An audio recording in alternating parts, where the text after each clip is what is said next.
All right, so let's talk about the effects of an electric dipole. So first, let's just talk about what a dipole is. So let's first write it down for those who are paying half attention. The electric dipole. Now, dipole just means di being two and pole being sort of an extreme. So an electric dipole has the extremes of a positive and a negative, as opposed to there's no neutral in there. What makes an electric dipole special is that in the nice ideal case that they are a distance apart, some distance s apart. And it's pretty much set at that. The two charges, they don't necessarily have to be like electron, proton, but they are some positive Q and some negative Q. They are the same, ignoring signs, they are the same, but they definitely have to be different signs. The question might be, how realistic is there that we have something that nice? It's not unrealistic. We tend to see them in terms of molecules. For instance, if I have a water molecule, I have an oxygen with two hydrogens that are separated.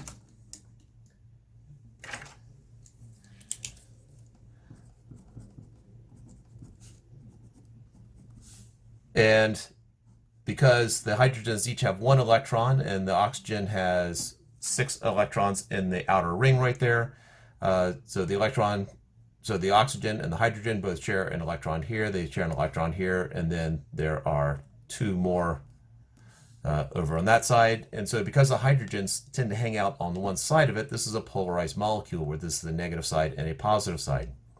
Because the electrons being shared with the oxygen, that is leaving the exposed nucleus, which is positively charged here.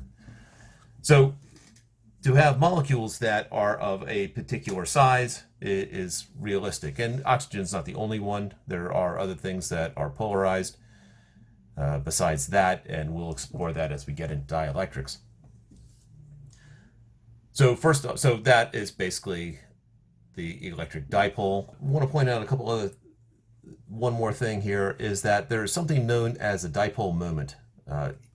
You can use the word, officially electric should be in front of it as opposed to a magnetic dipole moment, but within context you generally can drop the word electric. At this point, if I just say dipole moment, it's the electric one. So there's the electric dipole moment, which is P with a vector symbol. It is a vector, so therefore there is a direction, and the direction is from the negative to the positive. And the magnitude of this is just the distance between it. So the magnitude is the distance between them times the positive charge. Since we know that one's just going to be the negative of it, we don't need to bring in the fact that there's 2 of them there, because the dipole automatically has 2 of them.